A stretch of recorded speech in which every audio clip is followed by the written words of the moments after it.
प्यारे साथियों, science practice set के दूसरे सेशन में आप सभी को हृदयपूर्वक स्वागत है। इस वीडियो में जनरल साइंस के टॉप 20 क्वेश्चन होंगे जो इम्पोर्टेंट, एग्जामिनेशन बेस्ड और कंफ्यूजन बेस्ड होंगे, जो आपके गोल को 100% अचीव करने में कारगर साबित होंगे। सेशन स्टार्ट करने से पहले दो इम्पोर्टेंट बातें।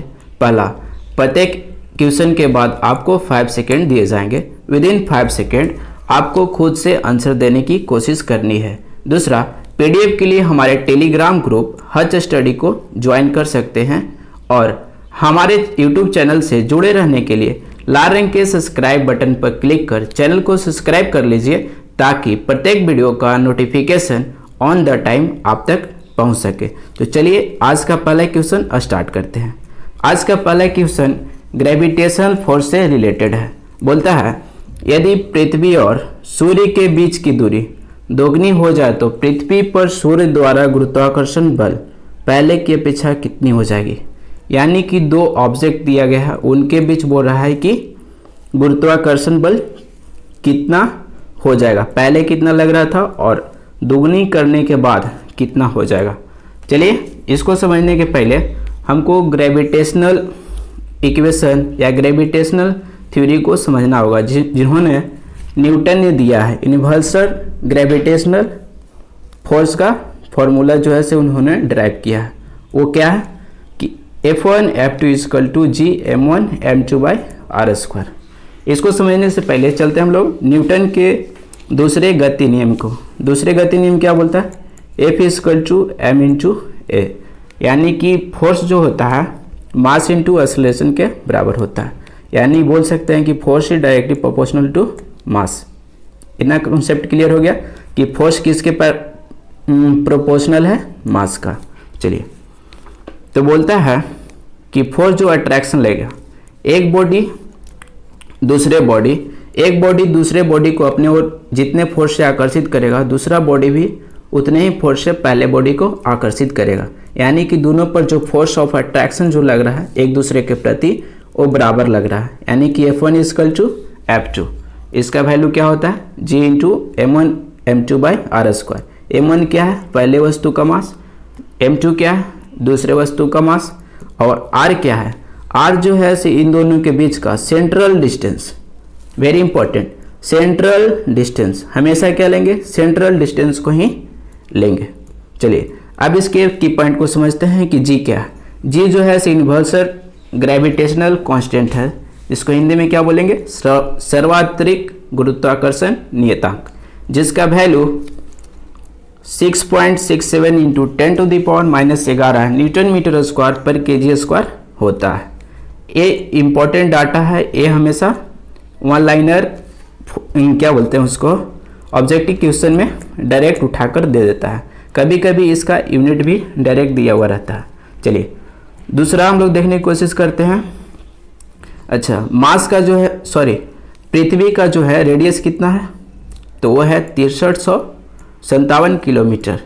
न्यूमेरिकल में हम लोग ज़्यादातर मीटर में यूज़ करते हैं, इसलिए न्यूमेरिकल में इसका यूज़ 6.3 × 10⁻³ मीटर यूज़ करते हैं।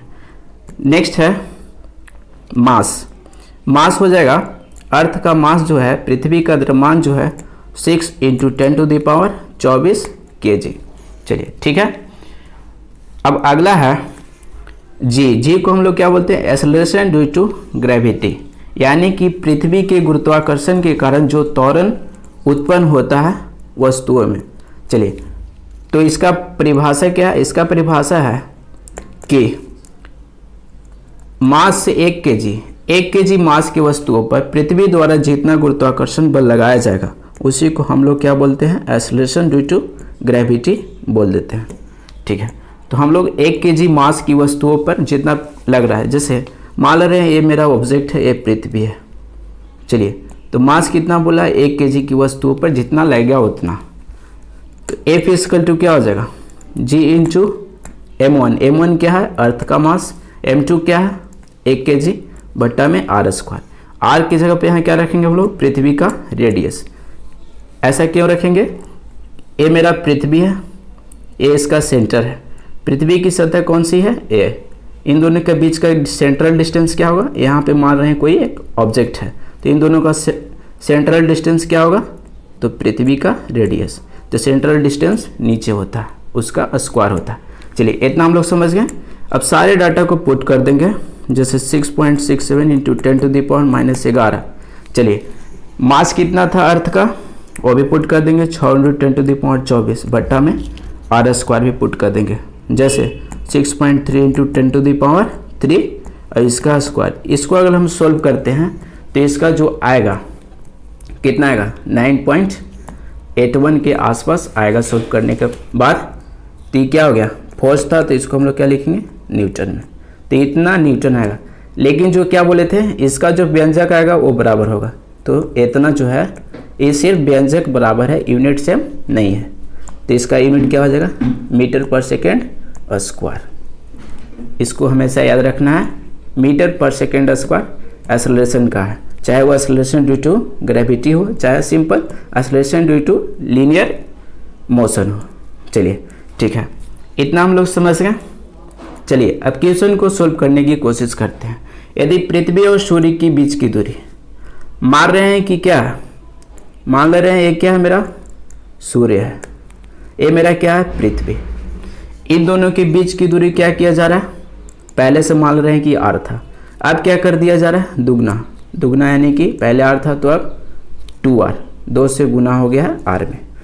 तो बोल रहा है क्या कि पृथ्वी द्वारा गुरुत्वाकर्षण बल पहले की अपेक्षा क्या होगा, तो पृथ्वी जो है से सूर्य को जितने गुरुत्वाकर्षण बल से खींच रहा है उतने ही सूर्य पृथ्वी को भी खींच रहा होगा। चलिए तो दोनों के मान बराबर ही होगा। तो यहाँ पे पूछा है क्या, पृथ्वी पर सूर्य द्वारा बोले या पृथ्वी द्वारा बोले, दोनों का मान सेम ही होता है, और वो कितना होता है, तो वो होता है इस इक्वेशन पे। चलिए तो हमको निकालना नहीं है, सिर्फ क्या रेशियो निकालना है कि पहले की अपेक्षा क्या है। चलिए ठीक है, तो फोर्स किसके डायरेक्टली इन्वर्सली प्रोपोर्शनल है, √r² का। चलिए तो इधर से हम लोग क्या लिख सकते हैं, F into r² equal to constant, इतना लिख देंगे। चलिए इसको हम लोग 2 स्टेप में लिखते हैं, क्योंकि 2 स्टेप हो रहा है, पहला स्टेप कुछ और था और दूसरा स्टेप में क्या बोल दिया, दुगना कर दिया।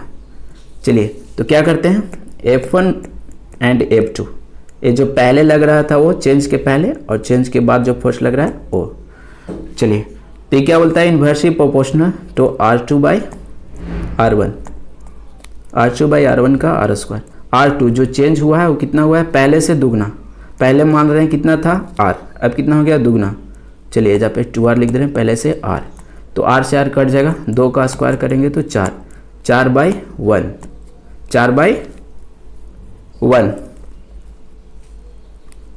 4/1, यानी कि पहले की अपेक्षा और दूसरे की अपेक्षा दोनों का रेशियो कितना हो गया, 4.1। तो बोला है क्या कि दूसरा कितना है, दूसरा क्या होगा, 1।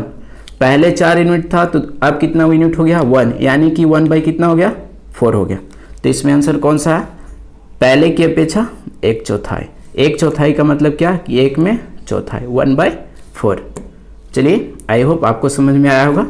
चलिए नेक्स्ट हमारा की पॉइंट था क्या कि मास जो है हमेशा कांस्टेंट रहता है। अगर इसको हम कहीं भी ले जाएं, ठीक है, चाहे उसको मार्स पर ले जाएं, ठीक है, मार्स पर ले जाएं, चाहे मून पर ले जाएं, चाहे बृहस्पति, कहीं पर भी ले जाएं, एवरीवेयर इसका मास क्या होता है, हमेशा कांस्टेंट रहता है।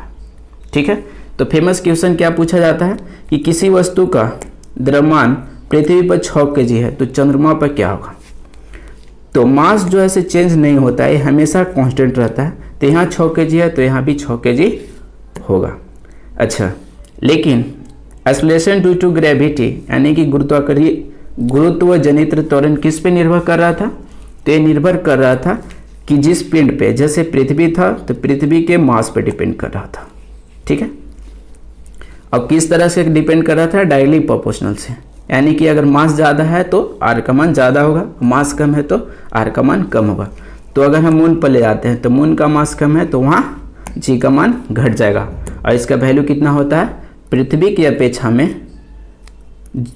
Acceleration of on the moon surface, acceleration on the earth surface बटा में 6। ठीक है, अर्थ सरफेस पे कितना होता है 9.81 मीटर पर सेकेंड स्क्वायर। चलिए, अच्छा, पृथ्वी पर जी का मान जो है सबसे ज़्यादा कहाँ होता है? तो ध्रुव पे, हमारा जो पोल है उस पे। अच्छा, ध्रुव की ओर बढ़ेंगे तो क्या होगा? जी का मान बढ़ेगा, लेकिन हम लोग भूमध्य रेखा की ओर, इक्वेटर की ओर जो है से बढ़ते हैं तो जी का मान क्या होता है? घटता है।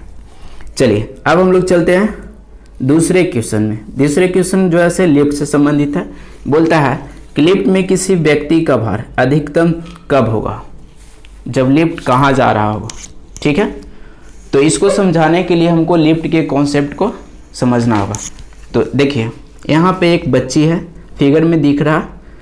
बच्ची का जो है से वेट हमेशा, जैसे ये पृथ्वी है मेरा, इस पे हम है, तो वेट जो है से हमेशा कहाँ लगता है? वर्टिकली डाउनवर्ड लगता है, ऊर्ध्वाधर नीचे की ओर हमेशा लगता है। ठीक है, चलिए, तो इसको हम लोग कॉन्सेप्ट को देखते हैं। तो ये क्या है? ये हमारा क्या है? बॉडी के तौर पर इसमें क्या है? लड़की। इसका वेट हमेशा क्या लगा? नीचे की ओर।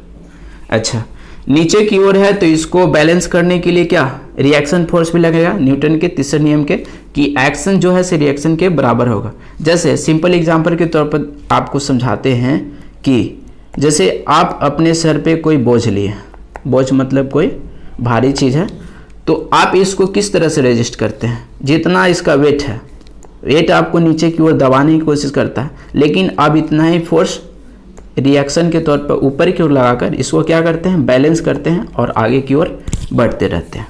उसी तरह से यहाँ पर भी ये क्या होगा? रिएक्शन फोर्स लगेगा। तो रिएक्शन फोर्स किससे होगा? एक्शन के जस्ट अपोजिट। तो यहाँ पे एक्शन नीचे की ओर लग रहा है तो रिएक्शन जो है से ऊपर की तरफ लगाएगा। कौन लगाएगा? तो लिफ्ट के सरफेस जो है इस पे रिएक्शन लगाएगा। ठीक है, जैसे मेरा यहाँ पे सर जो है से लगा रहा था, सर से पैर कनेक्टेड है, तो ये सब जो है से रिएक्शन लगा रहा था पूरा बॉडी मेरा, इसको रेजिस्ट करने के लिए। चलिए, इतना समझ गया।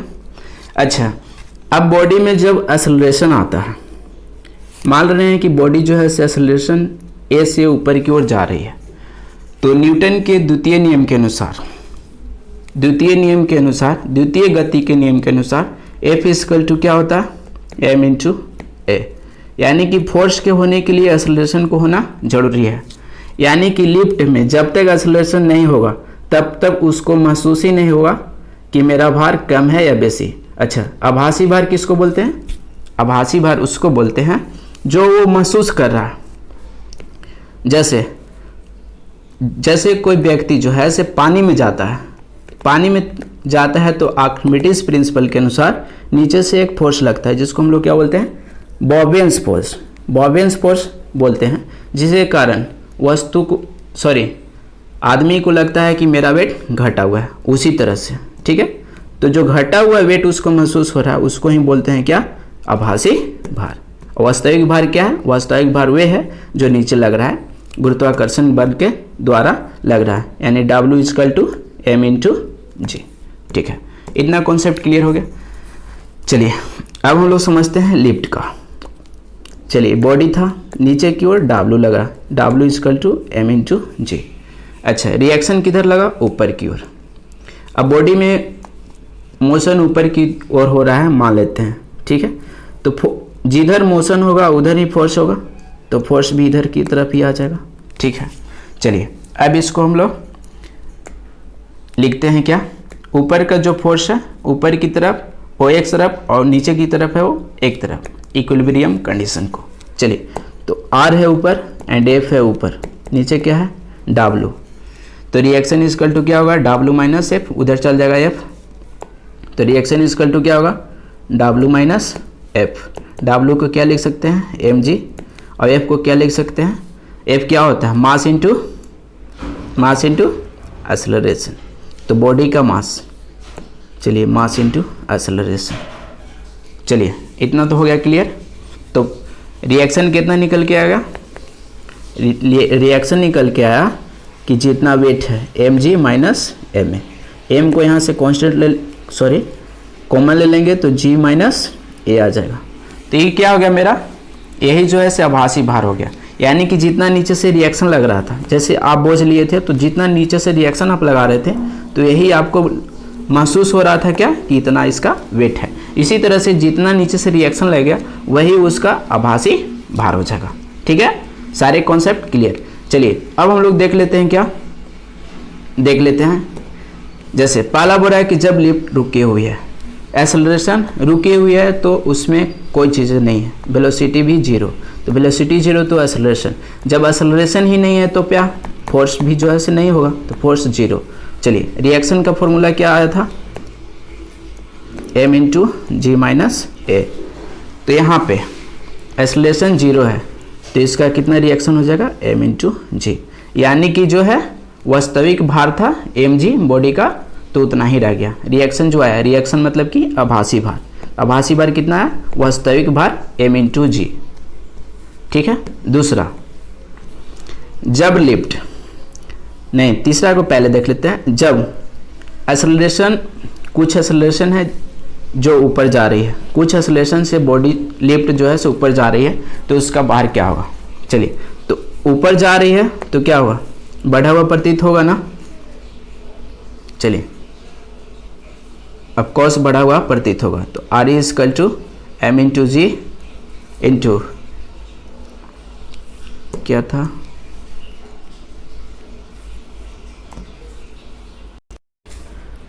चलिए ठीक है, बॉडी जो है से ऊपर जाएगा तो भार क्या होगा, बढ़ा हुआ प्रतीत होगा। जब बॉडी नीचे जाएगा तो आभासी भार क्या होगा, घटा हुआ प्रतीत होगा।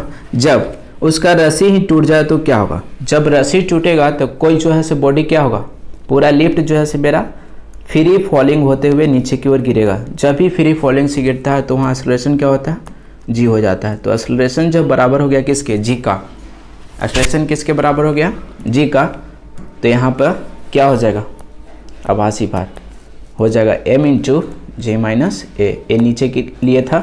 चलिए ठीक है, तो यहाँ पे एक्सेलरेशन कितना से गिरा, जी से, तो जी से जी खत्म तो जीरो, यानी बॉडी जो महसूस करेगा कि मेरा कोई वेट ही नहीं है उसको भारहीनता की स्थिति महसूस होगी। चलिए क्वेश्चन को अब हम लोग देख लेते हैं। बोलता है लिफ्ट में व्यक्ति का भार अधिकतम कब होगा, जब व्यक्ति ऊपर की ओर जाता है तब, तो ऊपर की तरफ जाएगा तब, और भी कैसा, समान त्वरण से। समान त्वरण कहने का मतलब है कि वेलोसिटी एंड टाइम के बीच का जो ग्राफ बनेगा वो क्या बनेगा, एक स्ट्रेट लाइन बनेगा। चलिए ठीक है, अब हम लोग चलते हैं नेक्स्ट क्वेश्चन की ओर। नेक्स्ट क्वेश्चन है एक बैरल को स्लाइड करके ले जाने की अपेक्षा रोलिंग करना आसान होता है, ऐसा क्यों होता है। तो ये क्वेश्चन जो है वो घर्षण से रिलेटेड है, फ्रिक्शन से रिलेटेड है। चलिए तो इसको हम लोग फ्रिक्शन को समझने की कोशिश करते हैं। पहला, फ्रिक्शन कितने प्रकार के होते हैं, तो यहाँ पे तीन इंपॉर्टेंट है। स्टैटिक फ्रिक्शन, स्टैटिक फ्रिक्शन जिसमें बॉडी जो है से मूवमेंट नहीं होता है, नो मोशन। ठीक है, तो स्टैटिक फ्रिक्शन में जब मूवमेंट ही नहीं होगा तो यहाँ पे लगेगा कि उसको बॉडी एक सरफेस दूसरे सरफेस को पूरी तरह से पकड़ा हुआ है, उसको मूव ही नहीं होने दे रहा। चलिए तो यहाँ पे सबसे ज़्यादा फोर्स होगा, इसी में फ्रिक्शन फोर्स होगा। अच्छा, फ्रिक्शन फोर्स कहते हैं किससे, तो फ्रिक्शन फोर्स जो है से क्या है, जब रिलेटिव मोशन होगा दो गो क्या चीज़ में, सरफेस में, जैसे एक यहाँ पे रोड है और एक यहाँ पे ऊपर क्या है, ब्लॉक है, दोनों को धक्का देंगे तो बीच में क्या होगा, रिलेटिव मोशन में ये भी कुछ मोशन, इसमें भी मोशन। जैसे कोई एक बॉडी मूव कर रहा है तो दूसरा बॉडी कौन सा है, रोड, तो रोड भी महसूस करेगा, रोड का ये पॉइंट जो है से महसूस करेगा कि इस बॉडी की अपेक्षा हम भी क्या है, मोशन में है। चलिए, और ऑब्जेक्ट भी करेगा कि ये पॉइंट की अपेक्षा हम मोशन में है, तो रिलेटिव मोशन दोनों साथ साथ होता है। चलिए, तो रिलेटिव मोशन के कारण दोनों सरफेसों के बीच जो लगड़न होता है और उसी के कारण जो अपोज होता है फोर्स, यानी कि जो उसके जो हम लोग धक्का दे रहे हैं फोर्स हैं, तो फोर्स को रोक रहा है क्या, सरफेस के कॉन्टैक्ट एरिया में जो लग रहा है अपोज फोर्स, उसी अपोज फोर्स को हम लोग क्या बोल देते हैं, अपोज फोर्स को ही हम लोग बोल देते हैं फ्रिक्शन।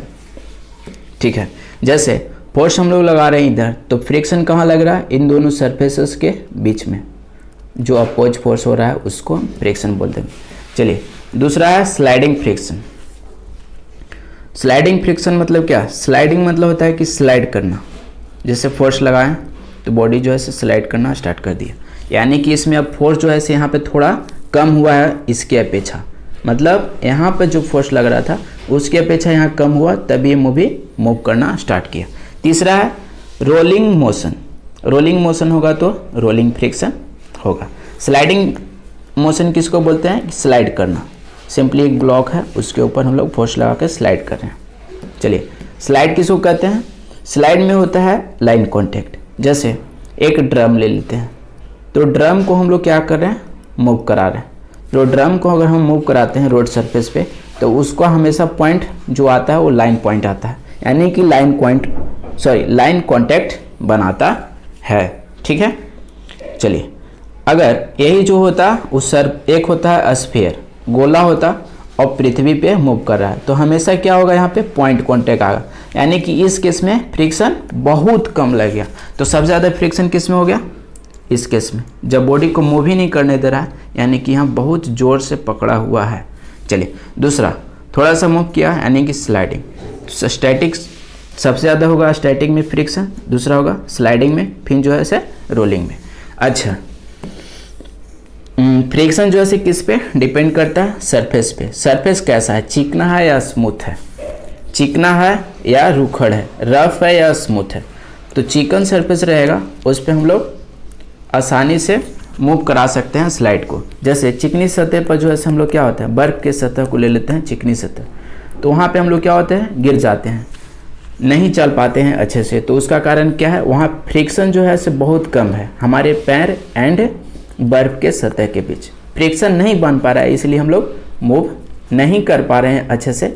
ठीक है, अच्छा, नेक्स्ट है क्वेश्चन क्यों हम लोग चलते हैं। बोलता है कि एक बैरल को स्लाइड करके ले जाने की अपेक्षा रोलिंग करना स्टार्ट होता है, क्योंकि रोलिंग में क्या होता है? रोलिंग में क्या होता है कि लाइन कॉन्टैक्ट होता है, यानी कि जो यहाँ पे कॉन्टैक्ट हो रहा है सिर्फ लाइन कॉन्टैक्ट हो रहा है। इसमें क्या होता है? स्लाइडिंग में पूरा सरफेस को कॉन्टैक्ट करते हैं, तो इतने दूर, इतने एरिया को हमको क्या करता है? मात देने पड़ता है। इतने एरिया से लड़कर हमको आगे बढ़ना रहता है, इसलिए यहाँ पे क्या होगा? फ्रिक्शन ज़्यादा होगा, इसमें क्या होगा? कम होगा। तो यही हो जाएगा कि सर्पी घर्षण की तुलना में लोटनी घर्षण कम होती है। यस, लौटा के ले जाएंगे तो कम होगा। चलिए, ठीक है। बैरल का संपूर्ण क्षेत्र पर सड़क के संपर्क में आ जाता है। देखिए, मोस्ट एफिशिएंट जो है से आंसर कौन सा है? Option number B. तो हम लोग मोस्ट एफिशिएंट को ही मारेंगे। चलिए, नेक्स्ट क्वेश्चन है, किसी पिंड का वेग दोगुना होने पर उसकी गतिज ऊर्जा क्या हो जाएगी? चलिए, हम लोग वेग को क्या कर रहे हैं? चेंजेस कर रहे हैं। वेग को क्या किए? दोगुना। पहले v1 था, अब v2, सॉरी ऐसे नहीं लिखते हैं, ऐसे लिखते हैं, पहले v था, अब जो है से 2v हो गया। चलिए, तो पहले केस में काइनेटिक एनर्जी क्या हो जाएगा? तो काइनेटिक एनर्जी पहले केस में 1/2 mv²। अच्छा, चेंज करने के बाद क्या होगा? 1/2 m। मास तो नहीं है क्योंकि वही पिंड है, दूसरा पिंड हम लोग ले रहे हैं, तो मास जो है से दोनों में सेम ही है। ये क्या होगा? 2v²। चलिए, ठीक है, इतना हो गया। अब हम लोग दोनों का देखते हैं कि क्या होगा। तो ये 2 से 2 गुना होगा तो क्या होगा? 4 हो जाएगा। तो 4 × 1/2 mv², यानी कि 1/2 mv² था, यहाँ 4 गुने 1/2 mv², तो पहले से कितना हो गया? 4 गुना हो गया। तो आंसर इसमें क्या हो जाएगा? 4 गुनी। अच्छा, काइनेटिक एनर्जी को हम लोग समझते हैं। काइनेटिक एनर्जी किसको कहते हैं? किसी वस्तु में गति के कारण जो कार्य करने की क्षमता आ जाती है उसको हम लोग गतिज ऊर्जा बोलते हैं। चलिए, तो गतिज ऊर्जा का क्या फॉर्मूला? 1/2 mv²। अगर इसको हम लोग संयोग में चेंज करना कहें तो मास से ऊपर भी भाग देते हैं, मास से नीचे भी। तो इसको हम लोग क्या लिख सकते हैं? 2 गो मास ऊपर हो गया, 2 गो वेलोसिटी ऊपर हो गया, तो लिख सकते हैं कि mv²। अच्छा, नीचे क्या बच गया? 2 बच गया और m बच गया। अच्छा, मोमेंटम कहते हैं किसको है? मोमेंटम यानी कि संवेग। संवेग किसको कहते हैं? Mass into velocity. तो मास इंटू वेलोसिटी की जगह हम लोग क्या लिख देंगे? संवेग। तो यहाँ पे संवेग p लिखा जाएगा, यानी कि काइनेटिक एनर्जी जो है से क्या आ गया? Kinetic energy is equal to संवेग का स्क्वायर बटा में 2 × मास। ये भी जो है से क्लियर है। इस पर भी न्यूमेरिकल जो है से डायरेक्टली पूछ देता है कि संवेग को दोगुना तिगुना करते हुए काइनेटिक एनर्जी क्या होगा। ठीक है, कभी कभी पूछ देता है कि मास को ही हम लोग कांस्टेंट कर दे रहे हैं, लेकिन वेलोसिटी को क्या कर रहे हैं? कांस्टेंट रख रहे हैं और मास को चेंजेस कर दे रहे हैं, तो उस केस में भी आपको निकाल देना है। यहाँ पे 3 को है चीज़, काइनेटिक एनर्जी है, मास है एंड वेलोसिटी है। अगर 2 चीज़ दिया रहे, तीसरा पूछे तो हम लोग आसानी से निकाल रख सकते हैं इस रेशियो के मेथड से। चलिए ठीक है, तो काइनेटिक एनर्जी सिर्फ मास एंड वेलोसिटी पे डिपेंड कर रहा है। नेक्स्ट क्वेश्चन की ओर बढ़ते हैं। वायुमंडलीय दाब को मापने के लिए कौन से यंत्र का प्रयोग किया जाता है? चलिए, वायुमंडलीय दाब को मापने के लिए कौन सा प्रयोग किया जाता है? तो वायुमंडलीय दाब, सबसे पहले तो जानते हैं वायुमंडलीय दाब। वायुमंडलीय दाब को जो है हम लोग बार में रिप्रेजेंट करते हैं। इसका वैल्यू क्या होता है? 1.01 इंटू 10⁵ बार या न्यूटन पर मीटर स्क्वायर होता है, यानी कि इतना पास्कल। ठीक है, नेक्स्ट अब पहला क्वेश्चन है मैनोमीटर। तो मैनोमीटर का प्रयोग हम लोग किसके लिए प्रयोग करते हैं कि किसी भी पॉइंट पे जब फ्लूइड के अंतर्गत कौन कौन आता है? गैसेस भी आती है और लिक्विड आता है। ठीक है, फ्लूइड में कौन कौन आएगा? गैस आएगा और लिक्विड आएगा, मतलब गैस और द्रव्य। ठीक है, तो प्रेशर अगर निकालने बोलेगा किसी भी पाइप में जिसमें फ्लूइड है, या उसके लेवल को कहेगा कि लेवल कितने ऊंचे हैं। जैसे ये एक मैनोमीटर है, ठीक है, ये मैनोमीटर मैंने बना दिया, बोलेगा कि इन दोनों में कितना अंतर है, इस लेवल को निकालें, तो हम लोग क्या यूज़ करेंगे? वहाँ मैनोमीटर ही यूज़ करेंगे। ठीक है, नेक्स्ट है हाइड्रोमीटर। हाइड्रोमीटर का हम लोग प्रयोग रिलेटिव डेंसिटी, जिसको आपेक्षिक घनत्व बोलते हैं, आपेक्षिक घनत्व को मापने के लिए यूज़ करते हैं। चलिए, आपेक्षिक घनत्व का फॉर्मूला क्या होता है? आपेक्षिक घनत्व रिलेटिव डेंसिटी का फॉर्मूला होता है कि डेंसिटी ऑफ, जिसका बोल रहा है मतलब डेंसिटी ऑफ लिक्विड बटा में डेंसिटी ऑफ, क्या हो जाएगा?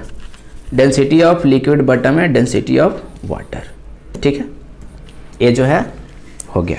नेक्स्ट है हाइग्रोमीटर। हाइग्रोमीटर का प्रयोग किसके लिए करते हैं? रिलेटिव ह्यूमिडिटी को, आपेक्षिक आर्द्रता। इनमें दोनों में कन्फ्यूज़न ज़्यादा होते हैं स्टूडेंट, तो इसमें याद रखना है क्या?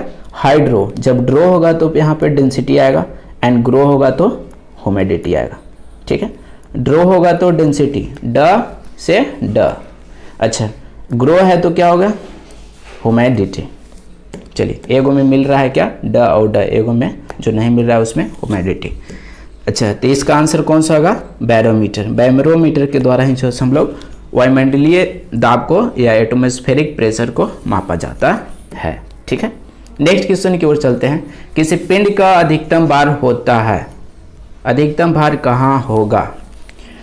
मान रहे हैं कोई पिंड है, ठीक है, ये कहाँ है? पहला क्वेश्चन है जल में। जल में डालेंगे तो इसका भार क्या होगा? नीचे की ओर उत्प्लावन बल लग गया, ऊपर की ओर बॉडी पे भार नीचे की ओर, तो इसका जो है उत्प्लावन बल के द्वारा लगेगा कि मेरा भार कम गया है। तो पहला आंसर तो नहीं हुआ। दूसरा है वायु में। चलिए, वायु के कॉन्सेप्ट के भी समझ लेते हैं। 2 गो लेते हैं, ठीक है, 2 गो हम लोग ऑब्जेक्ट लिए हैं। पहला को स्टोन है, पहला स्टोन है, और दूसरा कोई क्या है? पंख है। दूसरा क्या है? पंख। दूसरा कोई पंख है। दोनों को हम लोग गिरा रहे हैं पृथ्वी की सतह पे। तो सबसे पहले कौन पहुंचेगा? सबसे पहले आप लोग ऑफकोर्स बोलिएगा क्या कि सबसे पहले क्या पहुंचेगा? लोहे की गेंद या पत्थर जो है सबसे पहले पहुंचेगा पंख की अपेक्षा में। लेकिन मैं बोलूँगा कि ऐसा क्या हुआ? तो ऐसा इसलिए हुआ कि हमारे एयर है, वायुमंडल है, वायुमंडल में जो है से एयर है, तो एयर के वेलोसिटी के कारण जब बॉडी नीचे आएगा तो इसके में जो है से सरफेस पर नीचे से क्या लेगा? नीचे से ड्रैग फोर्स लेगा। ड्रैग फोर्स मतलब विरोधाभासी फोर्स नीचे से लग गया, तो इसको क्या करेगा? इसके स्पीड को घटा देगा। जैसे कोई ऊपर से 6 से चला, नीचे जो है से ड्रैग फोर्स उसमें मान रहे हैं 1 लग रहा है, 1 लग रहा है, तो रियल में कितना से आ रहा है? रियल में जो है से 5 ही से आ रहा है, इसका 6 है, लेकिन नीचे से ड्रैग फोर्स 1 लग रहा है, तो उस जो है से प्रभावी काम कितना कर रहा है? प्रभावी काम कर रहा है 5 न्यूटन। तो यहाँ पर भी कमी आया ना, चाहे वो स्टोन हो चाहे अथी, दोनों पर जो है से लगा, कम ही लगा, स्टोन पे कम लगा लेकिन इस पे बहुत ज़्यादा लगा। ठीक है, इसलिए इसको आने में ज़्यादा समय लग गया और इसमें कम समय लगा, लेकिन दोनों में लगा ड्रैग फोर्सेस। जब ड्रैग फोर्सेस कब नहीं होती? यानी कि स्टोन और मेरा जो ये पंख था दोनों एक साथ पृथ्वी सतह पर कब गिरता, जब बीच में मीडियन हो ही नहीं, जब बीच में कोई मीडियन हो ही नहीं, एयर हो ही नहीं, आयु हो ही नहीं, वायु नहीं होगा, यानी कहने का मतलब क्या है कि निर्वात, यानी option number D is the right answer. इसका प्रयोग सबसे पहले किसने किया था, तो गैलीलियो ने इस चीज़ को प्रयोग में दर्शाया था कि जब एक स्टोन रहता और एक पंख रहता तो दोनों एक साथ ही गिरेंगे, क्योंकि दोनों पर गुरुत्वाकर्षण सेम ही लग रहा। ठीक है, नेक्स्ट ये दो चीज़ें याद रखनी है। डेंसिटी ऑफ वाटर, वाटर का घनत्व कितना होता है 997 kg पर मीटर क्यूब, लेकिन हम लोग प्रयोग सुविधा के लिए क्या ले सकते हैं 1000 kg पर मीटर क्यूब। न्यूमेरिकल में सबसे ज़्यादा इसका ही यूज़ किया जाता है। अच्छा, वाटर को सार्वत्रिक विलायक भी बोला जाता है। ठीक है, अच्छा, इसका विशिष्ट ऊष्मा सबसे अधिक होता है वाटर का। नेक्स्ट है speed of light in vacuum. Vacuum जब निर्वात में प्रकाश की चाल कितनी होती है, तो निर्वात में प्रकाश की चाल 3 × 10⁸ मीटर पर सेकेंड होता है। ये सारे डाटा मैंने जितने भी पढ़ा है वो सारे इंपॉर्टेंट है। मैंने पहले ही बोला था कि 20 क्वेश्चन है, 20 क्वेश्चन से हम लोग 200 प्लस क्वेश्चन को हम लोग माइंड में सेटअप करने की कोशिश करेंगे। चलिए, ये चीज़ें हो गए कि अधिकतम भार कहाँ होगा, तो अधिकतम भार होगा निर्वात में। चलिए, कितने लोग बोलते हैं कि निर्वात में भारहीनता की स्थिति होती है, तो ये डाउट नहीं रखना है, वहाँ पे कोई ड्रैग फोर्सेस नहीं रहती है, इसलिए वहाँ पे भार अधिकतम होती है। चलिए, ठीक है, कन्फ्यूजन क्लियर। नेक्स्ट है एक वृत्ताकार धातु की प्लेट को जिसकी केंद्र में एक वृत्ताकार होल हो, गर्म करने पर छेद का व्यास क्या होगा, तो ये क्या हो गया, उसमें ये प्रसार हो रहा है। जैसे ये प्लेट है, बीच में होल है, चलिए ये जो है से मटेरियल है इसमें लगा हुआ, यानी बोल सकते हैं कि मॉलिक्यूल्स हैं। हम लोग गर्म कर रहे हैं, जैसे ही हम लोग गर्म कर रहे हैं तो गर्म करने से क्या होता है, गर्म करने से दो चीज़ें होती है, distance among the particle increases, यानी कि मॉलिक्यूल्स जो हैं, पार्टिकल्स जो हैं, उनके बीच का जो है डिस्टेंस बढ़ने लगता है और वो फैलना चाहते हैं। अच्छा, तो फैलना चाहेंगे तो दूसरा क्या होगा, फोर्स ऑफ अट्रैक्शन, यानी कि बीच में जो आकर्षण फोर्स लग रहा है दोनों मॉलिक्यूल्स के बीच में सब में, जो जिसके द्वारा वो एक दूसरे से जुड़े हुए हैं, चलिए वो क्या होगा, वो भी कम जाएगा तो वो भी फैलने में मदद करेगा। चलिए, फैलने में मदद करेगा, यानी कि पहले होल इस तरह था तो अब जो है से इस तरह से बढ़कर इतना बड़ा हो जाएगा, तो क्या होगा, बढ़ जाएगा। Option A is right answer. तो इसका कॉन्सेप्ट क्या है, ऊष्मीय प्रसार, कि जब भी हम गर्म करते हैं तो मॉलिक्यूल्स के बीच का डिस्टेंस बढ़ता है, डिस्टेंस बढ़ेगा तो क्या होगा, वो फैलना चाहेगा तो फैल जाएगा, यानी कि बढ़ जाएगा। चलिए, कोई कन्फ्यूजन नहीं। नेक्स्ट क्वेश्चन है बहुत इंपॉर्टेंट। पहला, दांत का शिखर बना होता है। चलिए, दांत का शिखर बना होता है, हम इसको पूरी तरह से आपको समझाने की जूम करके कोशिश करते हैं। देखिए, ये मेरा दांत है, दांत को जो है से वर्टिकली 3 भागों में बांटा गया है। पहला क्रॉ, नेक एंड रूट। नीचे वाला जो मंसल में धंसा होता है उसको हम लोग रूट बोलते हैं, और ये जो है से हम लोग चबाने में, खाने को जो है से पीसने में मदद करते हैं खाना को, वो है ए। ठीक है, अच्छा, अब हम लोग देख लेते हैं दांत के इंटरनल लेयर को। लेयर किस तरह, तो जो सबसे बाहरी परत है वो क्या है, इनेमल। बाहरी परत कौन सा है, इनेमल। ये बहुत इंपॉर्टेंट है कि दांत के बाहरी या शिखर भाग क्या होता है, बाहरी यानी कि शिखर भाग, तो इनेमल। चलिए, दूसरा क्या है, दूसरा भाग होता है डेंटिन। ठीक है, अच्छा, अब यहाँ पे है गम और मसूड़ा, जिसको गम्स बोलते हैं, जिंगीवा लिखा हुआ है। ठीक है, जिंगीवा बोलते हैं, गम या मसूड़ा बोलते हैं, हिंदी में मसूड़ा बोलते हैं। तो खून जो आता है, जैसे हम लोग जब भी कुछ नुकीली चीज़ को यहाँ पे खोदते हैं, या फिर जो है से जो देखते होंगे कि जो लोग मुंह अपने ब्रश नहीं करते हैं तो उनको जो है से इस तरह की संभावनाएं आती है। थोड़ा सा भी नाखून लगाएंगे तो खून बिक देगा, तो खून कहाँ से बिकता है, खून यहाँ से ही बिकता है।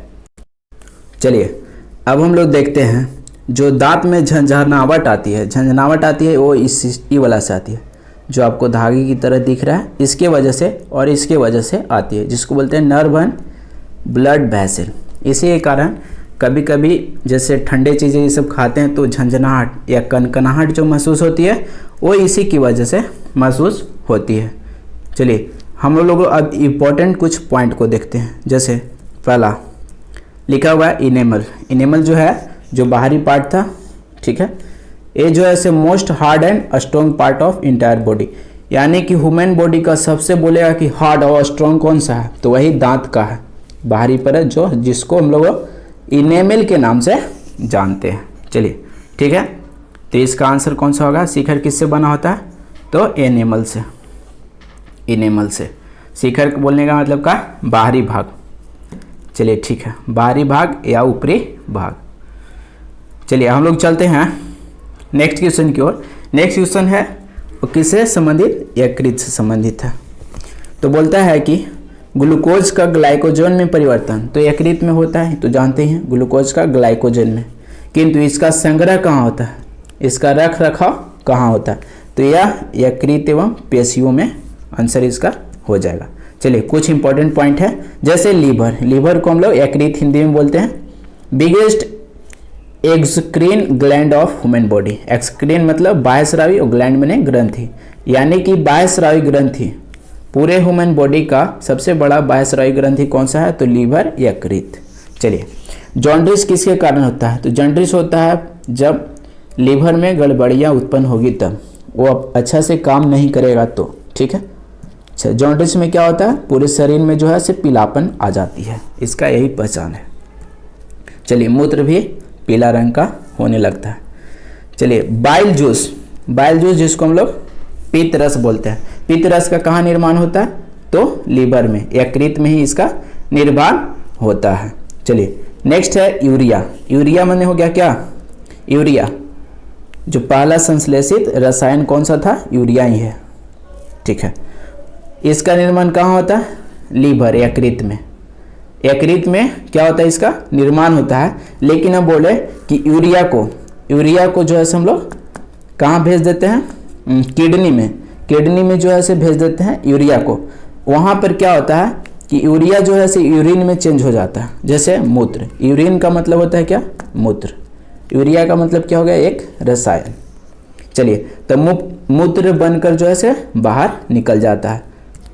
तो निर्माण कहाँ होता है? लीवर में, लेकिन जाता कहाँ? किडनी में। अब किडनी में जाने के बाद वहाँ पर जो है से अपने रास्ते शरीर से उत्सर्जित हो जाती है। चलिए नेक्स्ट है स्प्लीन। स्प्लीन माने प्लीहा, इसको हिंदी में क्या बोलते हैं? प्लीहा। प्लीहा को ब्लड बैंक बोला जाता है, ब्लड बैंक बोला जाता है, या आरबीसी का कब्र बोला जाता है। आरबीसी का कब्र, आरबीसी जो है से किसका पार्ट है? ब्लड का।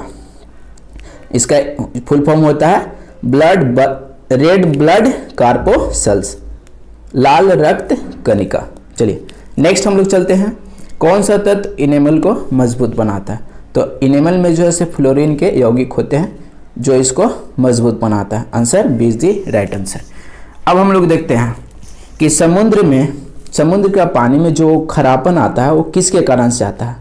ऐसा तो नहीं है कि वहाँ नमक किसी का क्या इमेजिन की वजह से या कुछ अलग कारणों से आता है। वहाँ मेन कारण है क्या कि लैमेरिया नामक समुद्री से वाले हैं, उन्हीं से आयोडीन का उत्सर्जन होता है जो पानी में मिल जाते हैं। आयोडीन हम लोग कहाँ से प्राप्त करते हैं? तो आयोडीन प्राप्त करते हैं लैमिनेरिया नाम का जो शैवाल है उसी से प्राप्त करते हैं। अच्छा, समुद्री पानी से हम लोग किस तरह से करते हैं नमक को प्राप्ति? तो नमक को प्राप्त करते हैं वाष्पीकरण करके। वाष्पीकरण करते हैं तो जल सब उड़ जाता है और नमक की मात्रा बच जाती है, जिसको हम लोग अच्छे से प्यूरिफाई करके यूज़ करते हैं। दूसरा है आयोडीन की कमी से कौन सी होती है? तो घेंघा रोग होती है। आयोडीन की कमी से घेंघा रोग। घेंघा रोग में क्या होता है? थायराइड ग्रंथि जो हमारे गले के पास होती है उसमें क्या होती है? चेंजेस आती है, उसमें गड़बड़ हो जाती है। चलिए नेक्स्ट है सोडियम किसको नियंत्रित करता है? तो सोडियम जो है से रक्तदाब को नियंत्रित करता है। जैसे ब्लड प्रेशर है तो ब्लड प्रेशर को निर्माण में कई हद तक इसका भी इस्तेमाल किया जाता है। चलिए हम लोग चलते हैं नेक्स्ट क्वेश्चन की ओर। ये बायोलॉजी का जो है से कुछ क्वेश्चन चल रहे हैं। अब पेप्सिन होता है, तो पेप्सिन जो है से क्या है? एंजाइम है। पेप्सिन क्या है? एक एंजाइम है। चलिए नेक्स्ट हम लोग, निम्नलिखित में कौन दूध प्रोटीन है? दूध प्रोटीन कौन सा है? तो दूध प्रोटीन कौन सा है? वो केसिन है। दूध में क्या होता है? केसिन होता है। चलिए अच्छा, दो चीज़ें होती है। दूध का कलर जो है से कभी कभी वाइट यानी उजला होता है। तो उजला किसके कारण होता है? कौन सा प्रोटीन के कारण? तो ये होता है केसिन के कारण। केसिन के कारण जो है से दूध का रंग कैसा होता है? वाइट। और कैरोटीन के कारण क्या होता है? कैरोटीन के कारण पीला। अच्छा, इसको याद कैसे रखेंगे? कैरोटीन का मतलब क्या? कैरोट माने गाजर। गाजर किस तरह का होता है? तो लगभग पीले की तरह इस पर रिलेट कर सकते हैं। पीला होता नहीं है लेकिन होता है पीले की तरह। यहाँ से रिलेट हम लोग कर लेंगे। चलिए, केसिन प्रोटीन क्या हो गया? वाइट। केसिन प्रोटीन के कारण दूध का रंग वाइट होता है। किस विटामिन को हार्मोन्स भी कहा जाता है? तो ये हमारा विटामिन कौन सा है? डी। विटामिन डी को ही हम लोग हार्मोन्स भी कहा जाते हैं। ठीक है। विटामिन डी की कमी से कौन सा होता है? रिकेट्स नामक बीमारी उत्पन्न होती है। नेक्स्ट है, विटामिन डी किस किस में होता है? तो यूरिन में। यूरिन मतलब कहने का मतलब क्या? मूत्र। ठीक है। या लीवर के लीवर ऑफ फिश, मछली के जो क्या होता है? लीवर, मछली का जो कलेजा जिसको बोलते हैं, या उसे मछली के तेल में भी विटामिन डी होता है। अब है chemical name of vitamin D. Vitamin D का केमिकल नेम क्या है? कोलेकैल्सिफेरॉल। विटामिन डी का रासायनिक नाम क्या है? केमिकल नेम, रासायनिक नाम क्या है? कोलेकैल्सिफेरॉल। ठीक है। नेक्स्ट क्वेश्चन है 14 नंबर क्वेश्चन पे हम लोग पहुंच चुके हैं। जीवधारी तथा वातावरण के पारस्परिक संबंधों का अध्ययन क्या कहलाता है? चलिए इसको हम लोग समझते हैं थोड़ा डिटेल में। जैसे मैंने एक यहाँ पे लिया है, एक क्या है? यहाँ पे कुछ जीवधारी हैं, यहाँ पे वायुमंडल है। अब दिखाते हैं कि पारस्परिक संबंध यानी कि इन दोनों में किस तरह से एक दूसरे से संबंधित है। चलिए, तो यहाँ पे भी कोई जीव होंगे, यहाँ पे पेड़ पौधे हैं, यहाँ पे वायुमंडल है। चलिए, वायुमंडल है क्या है? हाँ, वातावरण है, आसपास की चीज़ें हैं। तो देखते हैं कि इसमें रिलेट कैसे हैं। जैसे हम लोग यहाँ पे मान ले रहे हैं जीव है, वो कौन सा है? मनुष्य। तो मनुष्य क्या छोड़ेगा? Carbon dioxide. तो कार्बन डाइऑक्साइड छोड़ेगा तो पेड़ पौधे क्या लेंगे? इसको अपने अंदर श्वसन के लिए यूज़ करेंगे। ठीक है। हम लोग क्या यूज़ करेंगे? जब ये छोड़ेगा तो हम लोग ऑक्सीजन यूज़ करेंगे। जैसे सिंपल भाषा में बोलें कि पेड़ जो है क्या स्रावित करता है श्वसन के बाद? ऑक्सीजन। ऑक्सीजन को कौन यूज़ करता है? हम लोग सांस लेने में यूज़ करते हैं। जीवधारी जो है सांस लेने में यूज़ करते हैं। अच्छा, और जीवधारी लोग जो है छोड़ते हैं, मनुष्य लोग जो छोड़ते हैं, जिसका उपयोग कौन करता है? पेड़ पौधे जो है करते हैं सांस लेने में। तो इन दोनों में क्या हो गया? ये हो गया रिलेशन। ये तो हो गया सांस लेने का। अब जो है खाना पीना को देख लेते हैं। तो हम लोग जो है किसको खाते हैं? पेड़ पौधों को खाते हैं। हम लोग को भी कोई जो है खा सकता है। जैसे पेड़ पौधों को हिरन खाता है। हिरन को कौन खाएगा? शेर या बाघ खाएगा। ठीक है, हिरन को शेर या बाघ खाएगा। चलिए, तीसरा हम लोग देखते हैं फूड चेन का, जिसको फूड चेन बोलते हैं कि कौन किसको खाएगा, पहले किसको खाएगा। चलिए, सबसे पहले पेड़ पौधों को कौन खाएगा? मान रहे हैं बकरी को कौन खाएगा? मनुष्य। तो इस तरह के क्या हो गया? फूड चेन हो गया। तो सबसे ज़्यादा एनर्जी किसको प्राप्त हुआ? प्रकाश संश्लेषण प्रक्रिया द्वारा जो बनाया, पेड़ पौधे बनाए अपना खाना, और ये खाना बनाए। चलिए, तो इनके अंदर गया, तो इनको कौन गेन किया? बकरी गेन किया। तो बकरी में जो है इसका 10% ही जाता है। चलिए, अब बकरी जो हुआ, अब बकरी का जो है 10% मनुष्य के पास आएगा। तो आप ही बताइए सबसे ज़्यादा किस में न्यूट्रिएंट्स है? सबसे ज़्यादा जो है हम लोग ऊर्जा मिलता है, वो मिलता है किसे? पेड़ पौधों से। इसलिए हरी साग सब्जियों को खाना चाहिए। ठीक है। तो इसमें आंसर कौन सा हो जाएगा? जीवधारियों तथा वातावरण के पारस्परिक संबंध का अध्ययन क्या कहलाता है? तो संबंध तो मैंने दिखा दिया इस तरह के। अब इसको ही बोल देते हैं हम लोग क्या? इकोलॉजी। इकोलॉजी मतलब परितंत्र। इकोलॉजी को हम लोग इकोसिस्टम भी बोलते हैं। इकोसिस्टम। किस तरह का सिस्टम है, एक दूसरे पे आधारित है। कौन कौन, जीवधारी। जीवधारी के अंतर्गत कौन का है, मनुष्य, बकरी, ये सब जो है से आ गए। अब ये सब वातावरण आ गया, ठीक है। जीवधारी और वातावरण के बीच संबंध जो हुआ उसको हम लोग क्या बोल देंगे, इकोलॉजी, इकोसिस्टम। चलिए हम लोग नेक्स्ट चलते हैं। रासायनिक रूप से गन्ने की शर्करा क्या होती है, तो गन्ने की शर्करा होती है वो सुक्रोज होती है, ठीक है। आंसर इसका राइट आंसर हो जाएगा। इसमें जो है ऐसे कन्फ्यूज़न होता है, बहुत सारे कन्फ्यूज़न होते हैं इसमें कि गन्ने की शर्करा क्या है, lactose, glucose, sucrose, fructose. Lactose को तो थोड़ा मोड़ा नज़रअंदाज हम लोग कर भी देते हैं, लेकिन इन तीनों में क्या होता है, इन तीनों में कन्फ्यूज़न हमेशा क्रिएट होता है। तो इसमें आंसर जो है याद रखना है कौन, सुक्रोज। इसमें कंफ्यूज नहीं होना, इसको आप किसी तरह से रिलेट करके याद करने की कोशिश करिए, sucrose. Sucrose is the right answer. स से शर्करा, स से शर्करा, स से सुक्रोज। इस तरह से आप लोग इसको याद कर सकते हैं। ये यहाँ पर ये फंडा अप्लाई कर सकते हैं। नेक्स्ट है ऑक्सीकरण एक प्रक्रिया है। ऑक्सीकरण एक प्रक्रिया है। चलिए इसको समझने से पहले हमको ऑक्सीकरण और अवकरण दोनों को समझना होगा। चलिए हम लोग स्टार्ट करते हैं, इसको समझने की कोशिश करते हैं, किसका, ऑक्सीकरण एंड अवकरण को। तो सबसे पहले ऑक्सीकरण, ऑक्सीकरण को इंग्लिश में क्या बोलते हैं, ऑक्सीडेशन। ऑक्सीडेशन में दो चीज़ है, पहला ऐड किसका, ऑक्सीजन का ऐड या हाइड्रोजन का हरासमेंट। हाइड्रोजन जो है ऐसे कमी होगा, हाइड्रोजन की कमी या ऑक्सीजन की बढ़ी या ऑक्सीजन का ऐड कहेंगे इसको, या हाइड्रोजन का बोलेंगे कि ह्रास हुआ। ह्रास हो गया यानी कि कमी हुआ, और ऐड हुआ मतलब क्या, इसमें बढ़ोतरी हुई, तो इसको बोलते हैं ऑक्सीडेशन। अच्छा, रिडक्शन किसको कहते हैं, रिडक्शन हम लोग बोलते हैं पहला इसमें ऑक्सीजन का ह्रास, ऑक्सीजन गया तो हाइड्रोजन का क्या होगा, हाइड्रोजन की बढ़ोतरी, हाइड्रोजन की बढ़ोतरी, ठीक है। ऑक्सीजन का ह्रास रिडक्शन है, रिडक्शन का मतलब सिंपली आना चाहिए दिमाग में क्या, ऑक्सीजन का ह्रास। जब ऑक्सीजन का ह्रास हो रहा है तो दूसरा बचा कौन, हाइड्रोजन, हाइड्रोजन का क्या होगा, गेन होगा। अच्छा, ऑक्सीडेशन आ गया तो मतलब क्या, ऑक्सीडेशन मतलब ऑक्सीजन, ऑक्सीजन का क्या होगा, वृद्धि, ऑक्सीजन क्या होगा, ऐड होगा। तो ऑक्सीजन ऐड हो गया तो हाइड्रोजन क्या होगा, क्या होगा, कमी होगा। इस तरह से आप लोग याद रख सकते हैं। चलिए इसको अच्छी तरह से समझना है, एकदम कंफ्यूज नहीं होना चाहिए, इसमें हर पॉइंट पे कंफ्यूजन ही कंफ्यूजन है। चलिए यहाँ तक आपको समझ में आ गया। अब हम लोग एग्जांपल लेते हैं, जैसे CuO, ठीक है, हाइड्रोजन एंड बना इधर क्या, जब हम यहाँ पे हीट अप्लाई किए तो कॉपर एंड जल बना।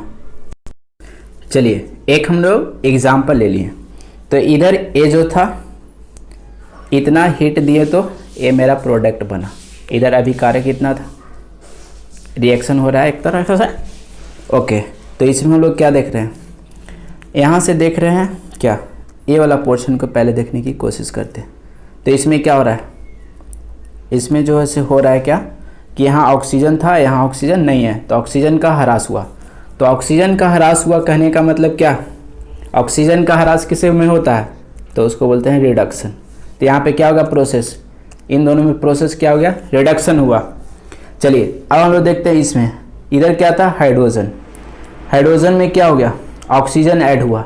तो जब ऑक्सीजन का ऐड होगा तो क्या बोलते हैं, ऑक्सीडेशन। कंफ्यूज नहीं होना चाहिए, रिडक्शन एंड ऑक्सीडेशन दोनों जो है से एक साथ साथ ही आते हैं। किसी भी क्रिया में ऑक्सीडेशन एंड रिडक्शन, ऑक्सीकरण एंड अवकरण दोनों साथ साथ संपादित होते हैं। ये इंपॉर्टेंट पॉइंट था। चलिए दूसरा क्वेश्चन एग्जाम्पल के तौर पे हम लोग समझाते हैं, जैसे H2S प्लस Cl2, इसको भी हीट दिए, सल्फर बना एंड 2HCl बना।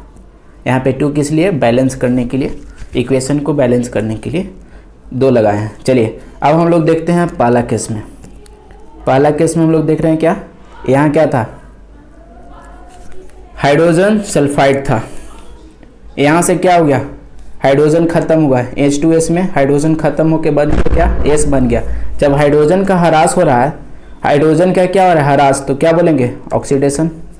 अच्छा दूसरा देखते हैं, इसमें क्या था, Cl था, क्लोरीन था, क्लोरीन का परमाणु था, इसमें हाइड्रोजन का भी ऐड हो गया। तो ऐड ऑफ हाइड्रोजन, हाइड्रोजन का जब एडिशन होता है तो उसको क्या बोलते हैं, रिडक्शन। कंफ्यूजन नहीं होना, चलिए आपको समझ में आया होगा। फिर से आप एक बार करते हैं, ऑक्सीडेशन किसको कहेंगे, ऑक्सीजन का जब ऐड होगा तो, ऑक्सीजन का ऐड हुआ यानी कि हाइड्रोजन का हरासमेंट। रिडक्शन किसको बोलेंगे, रिडक्शन बोलेंगे कि ऑक्सीजन का हरासमेंट एंड हाइड्रोजन का एडिशन। जब ऑक्सीजन बढ़ जाए तो उसको बोलते हैं ऑक्सीडेशन, जब ऑक्सीजन घट जाए तो रिडक्शन, जब हाइड्रोजन बढ़ जाए तो, हाइड्रोजन बढ़ गया तो रिडक्शन, हाइड्रोजन घट गया तो ऑक्सीडेशन। इसको याद कैसे रखना, तो याद ऐसे ही रखना है, ऑक्सीडेशन में ना ऑक्सीजन का ऐड और रिडक्शन में क्या कि हाइड्रोजन का ऐड। ठीक है, चलिए आई होप आपको समझ में आया होगा। तो इसमें क्या बोला है, ऑक्सीकरण एक प्रक्रिया है। तो मैंने तो इस तरह से समझाया, इस तरह से भी होता है कि इलेक्ट्रॉन को क्या करते हैं हम लोग, इलेक्ट्रॉन को दे देते हैं किसी दूसरे को, तो क्या बनते हैं, पॉजिटिव चार्ज। तो यही जो होता है वो ऑक्सीकरण होता है। अगर इलेक्ट्रॉन को वो गेन करके नेगेटिव बन जाए, जैसे कोई इलेक्ट्रॉन गेन करता है तो क्या होता है, उस पर नेगेटिव आयन आ जाता है, तो नेगेटिव आयन जिस पे आएगा वो उसका क्या होगा, अवकरण होगा। लेकिन जब हम लोग इलेक्ट्रॉन को हानि कर रहे हैं, जैसे ये सोडियम परमाणु है, सोडियम परमाणु है तो यहाँ पे क्या दिए, Na प्लस, प्लस आया ऊपर, मतलब कि एक इलेक्ट्रॉन किसी दूसरे को दे दिए। इसको समझाने के लिए सबसे पहले NaCl, NaCl में क्या होता है, इस पे पॉजिटिव एंड क्लोरीन पे नेगेटिव। जब दोनों एक बंधन बनाते हैं, बॉन्डिंग बनाते हैं, तो क्या होता है, सोडियम एक इलेक्ट्रॉन इसको देता है, तभी 8 को इलेक्ट्रॉन पूरा करता है। ठीक है, और ये जो है से 2, 8 एंड 1, सोडियम परमाणु संख्या कितना होता है, 11। चलिए, तो इसका फूल तो ऐसी है, एक फालतू में है, तो ये संयोजी इलेक्ट्रॉन किसको दे देगा, क्लोरीन को। और ये क्या किया, पुनः स्थानांतरण दे दिया, फिर वापस नहीं मांगा। तो वापस नहीं मांगा यानी कि कौन सा बंधन था, सहसंयोजी तो है नहीं, सहसंयोजी में क्या होता है, साझा है, मतलब जितना दिया उतना लेंगे। तो ये सहसंयोजक नहीं था, ये क्या था, इलेक्ट्रो वैलेंट बॉन्ड, जिसको आयनिक बॉन्ड भी बोलते हैं, आयनिक बॉन्ड। चलिए, तो आपको समझ में आ गया होगा कि ऑक्सीकरण क्या है, जब इलेक्ट्रॉन देगा तो ऑक्सीकरण किसका हो रहा था, सोडियम का। अच्छा, और रिडक्शन किसका हो रहा था, क्लोरीन का। क्लोरीन पे क्या, नेगेटिव आयन, इस पे पॉजिटिव आयन। चलिए ठीक है, सारे कंफ्यूजन क्लियर। नेक्स्ट है श्वसन के लिए, श्वसन क्रिया में ब्रीथिंग के लिए ऑक्सीजन हम लोग बाहर से ले रहे हैं और कार्बन डाइऑक्साइड जो हमारे शरीर में ब्लड के थ्रू सर्कुलेट होते हुए बाहर निकलना, उसको श्वसन बोलते हैं। श्वसन के लिए समुद्री गोताखोर, गोताखोर कहने का मतलब कौन सा, ये समुद्र का लेयर है, इसके अंदर बहुत गहराई तक समुद्र है, इसके अंदर जाते हैं वो लोग, समुद्र के तल के अंदर जाते हैं बहुत गहराई तक। तो अंदर तो ऑक्सीजन को मिलेगा नहीं, क्योंकि अंदर क्या है, जल है। जल में हम लोग सांस नहीं ले सकते। सांस कौन लेगा, जिसके पास गड़फड़ा होगा या गिल्स होगा। तो गड़फड़ा या गिल्स किसके पास होता है, तो वो होता है मछली के पास। इसलिए जल में सांस कौन सा ले सकता है, मछली या जलीय जीव है जिनमें गड़फड़ा लगा हुआ होता है, वो सांस लेंगे। हम लोग के पास क्या होता है, श्वसन के लिए फेफड़ा होता है। तो हमको क्या चाहिए, हमको चाहिए क्या, ऑक्सीजन चाहिए, और भी गैसियस फॉर्म में। ठीक है, ऑक्सीजन चाहिए और भी गैसियस फॉर्म में। तो उसके लिए हम लोग इसका यूज़ करते हैं, तो oxygen and helium, oxygen and helium एक सिलेंडर अपने बांध लेते हैं, किस पे, पीठ पे, पीठ के बैकबोन पे बांध लेते हैं ऑक्सीजन एंड हीलियम, और उसी पे नाक में लगाकर अंदर चले जाते हैं समुद्र में। किसी चीज़ को गोताखोर किसको कहते हैं, जो किसी चीज़ को अंदर गोता लगाकर खोज करे उसको गोताखोर। ठीक है, नेक्स्ट, कोई कंफ्यूजन नहीं रहना, यहाँ पे क्या होगा, oxygen and helium, oxygen and helium. चलिए, कृत्रिम श्वसन के लिए यूज़ कर रहे हैं ना। नेचुरली श्वसन तो हम लोग किस में लेते हैं, हमारे वातावरण में लेते हैं, वायुमंडल से हम लोग लेते हैं, नेचुरली रूप से सांस लेते हैं। लेकिन हम लोग कृत्रिम रूप से बना रहे हैं, तो कृत्रिम रूप से किसके लिए, ऑक्सीजन और हीलियम। कोई कंफ्यूजन माइंड में नहीं रखना, हमेशा अच्छी चीज़ों को ही गेन करना है। चलिए ठीक है। नेक्स्ट है, लोहे की वस्तुओं में किसके बनने के कारण जंग लगता है? तो लोहे की वस्तुओं में फेरस और फेरिस हाइड्रोक्साइड, जैसे लोहा है और किसके संपर्क में आएगा? तो पहले हमको समझते हैं किसके लिए, किसके बनने के कारण जंग लगती है। कारण जंग छूट गया, यहाँ पे टाइप कर देंगे, कोई दिक्कत नहीं है। अब हम लोग समझते हैं कि जंग लगता कैसे। तो जंग जो है ना, जंग लगने के लिए दोनों चीज़ों की ज़रूरत है। क्या? ऑक्सीजन एंड जलवाष्प, यानी कि ऑक्सीजन के साथ साथ मॉइस्चर कंटेंट भी होना चाहिए, नमी की मात्रा भी होना चाहिए, तभी जो है से होगा। अगर ऑक्सीजन सिर्फ है तो वहाँ पे नहीं होगा, मॉइस्चर भी साथ साथ होना चाहिए, तभी वहाँ पे क्या होगा? तभी वहाँ पे कोरोजन की क्रिया होगा, जंग लगने की क्रिया आरंभ होगी। चलिए, तो कैसे होता है? जैसे लोहा को ऑक्सीजन में हम लोग लेते हैं तो यहाँ पे क्या बनता है? फेरस एंड फेरिस के ऑक्साइड एवं हाइड्रोक्साइड बनते हैं, हाइड्रोक्साइड मिश्रण बनता है।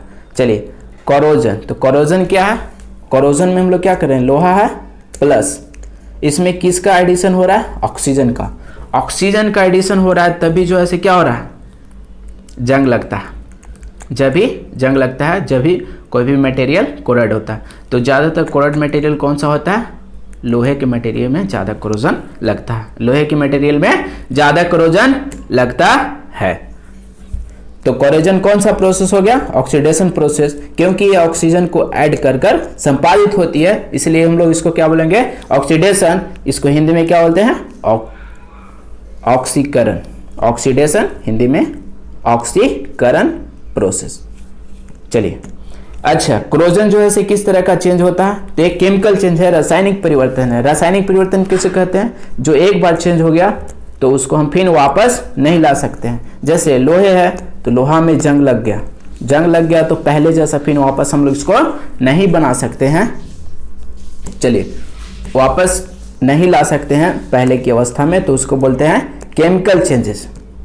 ठीक है। जैसे मोमबत्ती का जलना, मोमबत्ती जल ही गया तो फिर वापस कैसे आएगा? और एक एग्जांपल है आइस का पिघलना। जब आइस पिघला तो क्या हुआ? आइस पिघला तो ये सॉलिड में था, बर्फ था, तो ये बन गया क्या? वाटर बन गया, पानी बन गया। लेकिन इसको चेंज कर सकते हैं, फिर से इसको जमा सकते हैं, तो पुनः अवस्था बर्फ में पुनः से इसको ढाल सकते हैं, पहले की अवस्था को पुनः से ला सकते हैं, दोबारा ला सकते हैं, तो उसको बोलते हैं क्या? फिजिकल चेंज, यानी कि ये भौतिक परिवर्तन हुआ। केमिकल चेंज में परिवर्तन नहीं होता पहले की जैसा। तो इतना ठीक है। नेक्स्ट है कोरोजन होगा। तो कोरोजन होगा तो क्या होगा? मैंने बोला क्या कि ऑक्सीजन तथा मॉइस्चर कंटेंट दोनों का होना बहुत जरूरी है। किसके लिए? कोरोजन का। दोनों नहीं होगा जब तक कोरोजन नहीं लगेगा। चलिए, तो ऑक्सीजन है, मॉइस्चर है, तो मॉइस्चर कंटेंट आ गया है, यानी कि मॉइस्चर कंटेंट बोले तो जल की मात्रा, जलवाष्प की मात्रा आ गया है, तो क्या होगा? वेट इसका बढ़ जाएगा, वेट इसका बढ़ जाएगा। ठीक है, कंफ्यूजन नहीं होना है। मटेरियल तो उतना ही रहेगा, मटेरियल में कोई चेंजेस नहीं आएगा, लेकिन इसका वजन क्या होगा? बढ़ जाएगा। नेक्स्ट है प्रोसेस गैल्वेनाइजेशन, जिसको हम लोग जस्तीकरण बोलते हैं, जस्तीकरण बोलते हैं। यस्द लेपन भी बोला जाता है, यस्द लेपन, इसको यस्द लेपन भी बोला जाता है। तो जिंक का परत चढ़ाना है किसके ऊपर? आयरन मटेरियल, आयरन या स्टील के मटेरियल के ऊपर। स्टील किसका मिश्रण होता है? स्टील में एक तत्व जो है से कौन होगा? लोहा, और दूसरा जो है से कार्बन। इन दोनों मिक्स, इन दोनों हमेशा रहेंगे। इसके साथ क्रोमियम हो सकता है, निकेल हो सकता है, कुछ भी हो सकता है। ठीक है। जब जंग रोधी बनाना है तो क्रोमियम, और हार्ड बनाना है तो क्या लगाएंगे हम लोग? कार्बन। ठीक है, ठीक है। नेक्स्ट, परम शून्य ताप। परम शून्य ताप क्या है? किसी भी तापमान पैमाने की आरंभ बिंदु। चलिए, परम शून्य ताप होता है क्या? परम शून्य ताप ऐसा ताप है, ऐसा टेम्परेचर है जिस पर किसी भी गैस का क्या हो जाए? वॉल्यूम तथा प्रेशर, वॉल्यूम माने आयतन एंड प्रेशर माने दाब, दोनों जो है से जीरो हो जाए। दोनों जीरो के बराबर हो जाए, जीरो तो होना संभव नहीं है लेकिन इसके आसपास हो जाए तो उसको बोलते हैं क्या, इससे कम संभव ही नहीं है, इससे इसका कम प्रेशर एंड वॉल्यूम संभव ही नहीं है।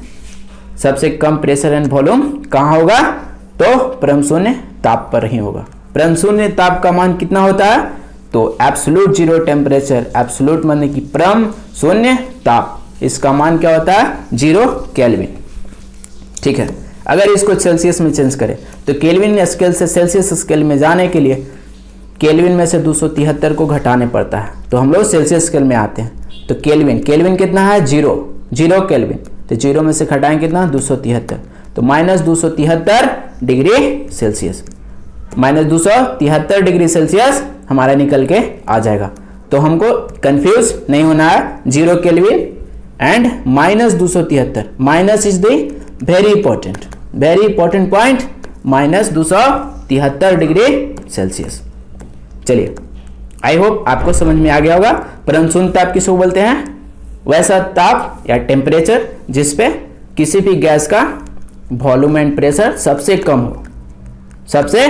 हो, यानी 0 के लगभग आसपास हो।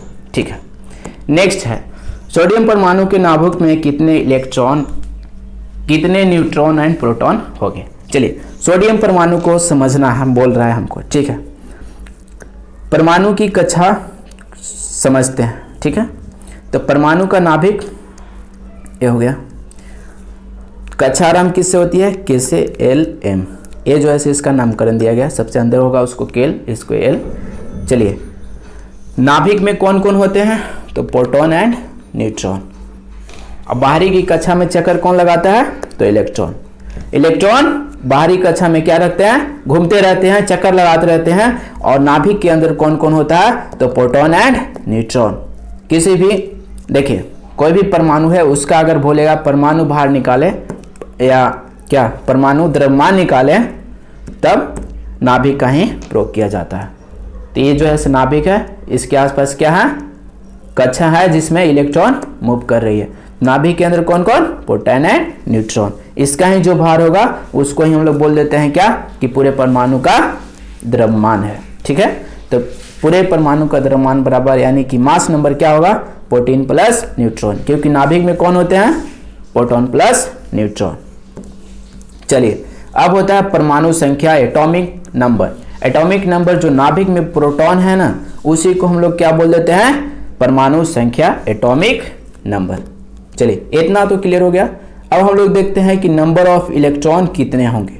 तो हम लोग किससे स्टार्ट करते हैं, सबसे पहले के से एल एंड एम। इसका नामकरण का सीरीज यही है, सबसे अंदर को के, उसके बाद एल एंड उसके बाद एम। तो नंबर ऑफ इलेक्ट्रॉन देखा जाए तो पहले कक्षा में इसको एक कक्षा बोलते हैं, 2 एंड 3। नामकरण जो है से अंदर से बाहर की ओर ही होता है। चलिए, तो मैक्सिमम नंबर ऑफ इलेक्ट्रॉन कितना होगा किसी भी कक्षा में, एक कक्षा ही है, एक कक्षा ही है, एक कक्षा ही है, इसी तरह से और कक्षे होंगे। तो 2n², n यहाँ पे क्या है, कक्षों की संख्या। जैसे पहला कक्षा सबसे अंदर की कक्षा को देखते हैं तो एक रखेंगे तो कितना होगा, 2 हो जाएगा। अच्छा, अब दूसरी कक्षा को देखते हैं। दूसरी कक्षा, पहला कक्षा के था, दूसरा एल, एम, एन, ओ, इसी तरह से चलते जाएगा। तो पहला कक्षा में एक रख, पहला कक्षा, ये दूसरा कक्षा, तीसरा कक्षा, चौथा कक्षा। चलिए, दूसरा कक्षा में निकालते हैं, 2 × 2 के पावर 2, 2n², 3 की जगह 2 रखिए तो क्या हुआ, 4, 4 दूनी 8। दूसरे कक्षा में मैक्सिमम नंबर ऑफ इलेक्ट्रॉन कितने रह सकते हैं, 8। तीसरे कक्षा में निकाल देंगे तो यहाँ 3 रखें, 3 तरीके 9 दूना 18। चौथे में बोलेगा तो 4 × 16 दूनी 32। तो ये जो है सारे इंपॉर्टेंट है। मैंने शुरू से अंत तक जितने भी पढ़ा वो सारे पॉइंट इंपॉर्टेंट थे। मैंने आपसे वादा किया ही था कि 20 क्वेश्चन के अंतर्गत हम आपको 200 प्लस क्वेश्चन जो कि सारे के सारे इंपॉर्टेंट है वो मैं करवाऊंगा, और मैंने करवाया भी। चलिए, ठीक है, हम लोग अभी एक और बचा हुआ है क्या, hydrogen only element that same atomic number and atomic mass. एक ऐसा ही एलिमेंट है, सिर्फ एक ही एलिमेंट है H2, जिसका एक परमाणु मतलब हाइड्रोजन कितना, 2। ठीक है, तो इसमें एक परमाणु का द्रव्यमान कितना होगा, 1।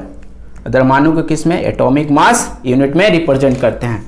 किस में रिप्रेजेंट करते हैं, एटॉमिक मास यूनिट में। चलिए, तो हाइड्रोजन का परमाणु संख्या कितना हो जाएगा, परमाणु संख्या 1, एटॉमिक संख्या मास संख्या कितना हो जाएगा, 1 ही रह जाएगा। ठीक है, चलिए, तो थैंक्स फॉर वॉचिंग, मिलते हैं अगली वीडियो में। यहाँ पे कुछ इंपॉर्टेंट लिंक प्रोवाइड आपको करवा दिए जाएंगे, जैसे चैनल का जो है से लिंक यहाँ पे आप क्लिक करेंगे पीडीएफ के अंदर, तो हमारे चैनल पे और साइंस प्रैक्टिस सेट के जितने भी सॉल्यूशन अवेलेबल है यूट्यूब पर उसका लिंक है, और डेली करंट अफेयर चल रहा है, ठीक है, उसका लिंक है। और आज से ऐड हुआ है वो नंबर सिस्टम का मैथ स्पेशल बैच स्टार्ट हुआ है by R K. Gupta sir, R K. Gupta sir के द्वारा, तो उसका भी लिंक इसमें डाल दिया जाएगा। आप जाकर चैनल पे विजिट कर सकते हैं और इस पीडीएफ को ज़्यादा से ज़्यादा शेयर करें ताकि हमारी मेहनत जो है वो सब स्टूडेंट तक पहुंच सके। थैंक यू, मिलते हैं अगली वीडियो में। हमेशा अच्छी चीज़ों को गेन करते रहिए और अच्छे अपने माँ बाप के सपनों को पूरा करते रहिए। थैंक यू, मिलते हैं अगली वीडियो में। जय हिंद,